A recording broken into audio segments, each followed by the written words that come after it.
Pengenalan akan Tuhan membuat kita mengalami pemulihan. Tapi menolak pengenalan akan Tuhan membuat kita mengalami kehancuran.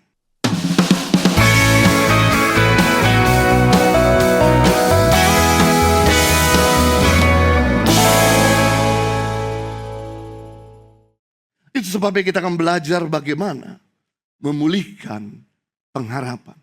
Yang pertama, untuk memulihkan sebuah pengharapan, perkuat pengenalanmu akan Tuhan. Because He is our hope. Dialah pengharapan kita. Kalau Tuhan datang, Dia tidak pernah berikan beban dalam hidup kita. Kalau Tuhan datang, Dia memberikan kelegaan dalam hidup kita. Itu sebabnya ketika Anda mengenal Tuhan, maka Anda mendapatkan pengharapan. Kalau Dia adalah pengharapan. Begitu Anda mengenal Dia, Anda mengenal pengharapan. Begitu Anda tidak mengenal Tuhan, maka Anda tidak pernah mengenal namanya pengharapan.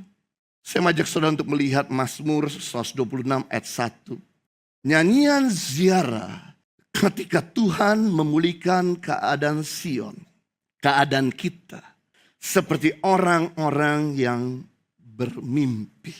Surat Mazmur 126, kalau saudara baca dari ayat pertama sampai ayat yang ke-6, awal sampai akhir. Di mana adalah pengharapan di tengah-tengah penderitaan. Pada waktu itu, bangsa Israel sedang ada dalam pembuangan di Babel.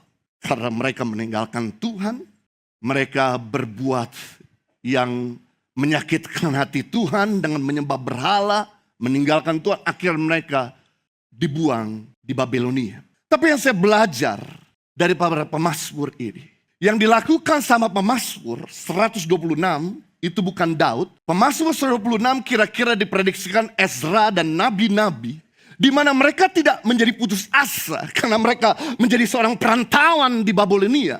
Tapi yang mereka lakukan adalah mereka mengambil keputusan untuk menyanyikan nyanyian ziarah. Mereka mengambil keputusan untuk mengenal Tuhan. Nah, ziarah itu artinya mendaki.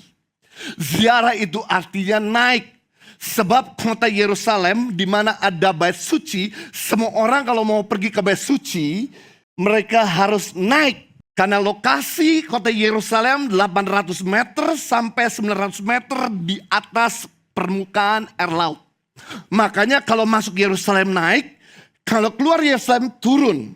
Karena kota-kota sekitar Yerusalem ada di dataran yang rendah. Hanya cuman Yerusalem yang tinggi. Itu sebabnya orang-orang kalau mau beribadah, mau cari Tuhan, mau minta pengampunan dosa, mereka harus berziarah. Naik ke bait Allah, ke kota Yerusalem. Yang dilakukan sama Ezra. Walaupun bait Allah sudah dihancurkan sama Raja Babel. Semua perkakas sudah diratakan dari kota Yerusalem. Yang dilakukan sama pemazmur adalah dia tidak menjadi kecewa karena bait Allah runtuh. Yang dilakukan adalah dia mulai mencari Tuhan. Dia mulai coba belajar mengenal Tuhan. Penyebab kenapa hal ini terjadi. Dan apa yang terjadi?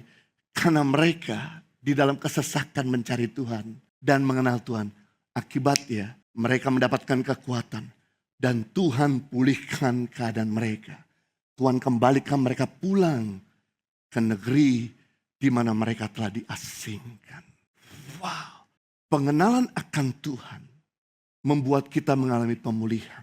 Tapi menolak pengenalan akan Tuhan membuat kita mengalami kehancuran. Hosea pasal 4 ayat 6. Umatku binasa karena tidak mengenal Tuhan. Karena engkaulah yang menolak pengenalan itu, maka aku menolak engkau menjadi imamku. Karena engkau melupakan pengajaran Allahmu, maka aku juga akan melupakan anak-anakmu. Perhatikan di sini bahwa umat Tuhan binasa karena tidak mengenal Allah. Berarti tidak ada pembelaan dari Tuhan. Tidak ada perkenanan dari Tuhan buat mereka-mereka yang menolak pengenalan akan Tuhan. Yang menjauh dari Tuhan. Pasti mereka akan binasa. Binasa di sini bukan bicara soal masa depan mereka. Masuk di dalam neraka. Tapi binasa di sini bicara soal apapun yang dikerjakan. Tidak ada hasil. Bangun rumah tangga tidak bisa lama. Bangun usaha, pekerjaan gagal. Bangun hubungan tidak pernah bisa happy. Apapun yang dikerjakan tidak ada campur tangan Tuhan. Bagaimana Tuhan mau berkati kalau Tuhan tidak berkenan?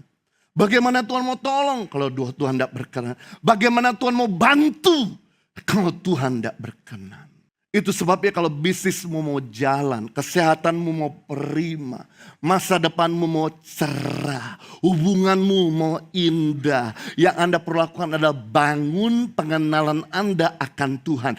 Karena pengenalan Anda kepada Tuhan berbanding lurus dengan keberhasilan. Begitu Anda menolak pengenalan akan Tuhan, kegagalan terjadi. Begitu Anda haus untuk mengenal Tuhan, keberhasilan terjadi. Itu sebabnya saudaraku, ada pepatah yang berkata begini, tak kenal maka tak sayang. Anda akan sulit untuk sayang seseorang kalau Anda nggak kenal orang tersebut. Sama hal, Anda akan sulit untuk bisa sayang dan cinta Tuhan kalau Anda tidak mengenal Tuhan. Karena Anda belajar mengenal Tuhan, makanya Anda jadi jatuh cinta, Anda jadi sayang, Anda jadi mengikuti aturannya, Anda akan menjauhi hal yang mendukakan hatinya. Kasih Tuhan sama saudara tidak pernah berkurang.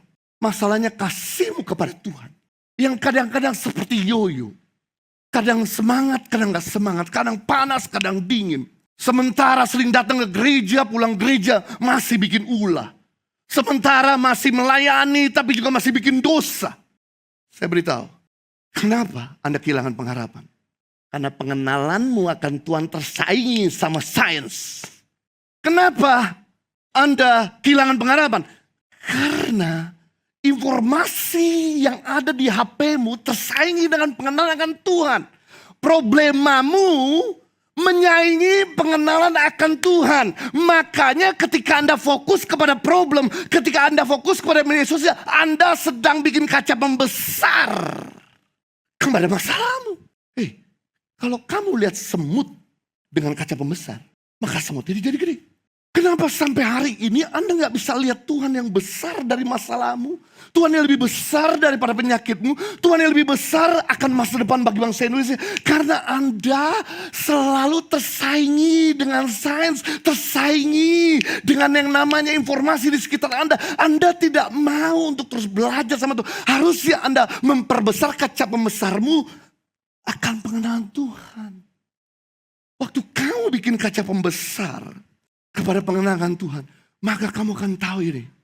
Masalah yang ada di depanmu jauh lebih kecil daripada Tuhan yang ada dalam dirimu. Musuh yang ada di sekitarmu jauh lebih sedikit daripada Tuhan yang menyertai kamu. Karena Tuhan sendiri berjanji, 1 Korintus pasal 10:33, bahwa pencobaan-pencobaan yang kamu alami adalah pencobaan biasa. Bukan pencobaan luar biasa yang tidak melebihi kekuatan kamu. Sebab Allah setia, karena itu Ia tidak membiarkan kamu dicoba melampaui kekuatanmu. Pada waktu kamu dicoba, Ia akan memberikan kepadamu jalan keluar, sehingga kamu dapat menanggung.